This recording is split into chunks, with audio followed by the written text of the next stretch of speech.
nước cuối chị cứ phải nhau phải đấy hả? Ô, con đang chơi cái à? Cái trò này nó sẽ à?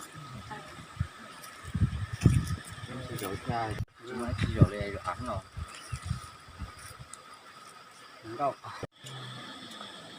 Này, cửa hai chỉ có à? Hả chưa? Cái gì à? Không có quỷ chua, tao nói là của bài flash đó. Cái gì à? Thì cái ngồi nó muốn dùng cho một lát đồ. Chọc quá đó. Nó chỉ mang cái lia về tê bây giờ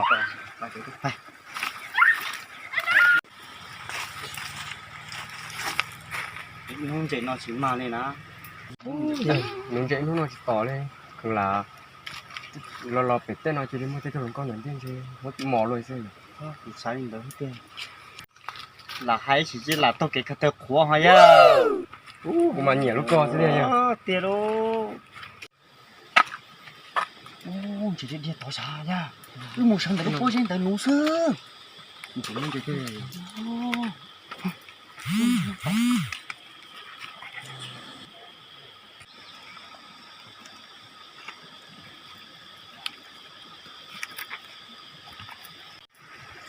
chúng ta chỉ có tôi nhảy lên cho nó thôi Là nào tốt chứ mà. Chuyện trong trái luôn này. cũng ổn tên à cố này cố tụi xuống bỏ nè cái con thế na nên ta chỉ ăn lần xứ cố na rồi giờ tụt lo rồi giờ tì na lo mua là đã rồi dùng nào chỉ luôn tên Cái là khó dùng của thế đấy à. Của tôi cho vài flash sáng trả. Thế của việc tôi cho flash sáng trả hả? cái đi rồi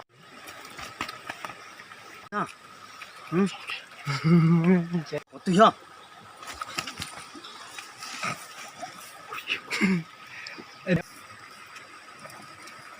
lúc cả Ôi giờ nó không để uống cũng sợ luôn nè.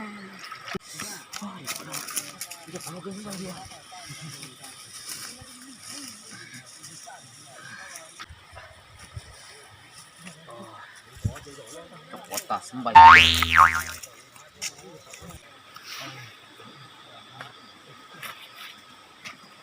Có là tàu của hàng quá.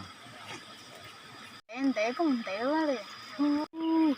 Của một lát đồ, thì cái nó cũng cho một lát đồ.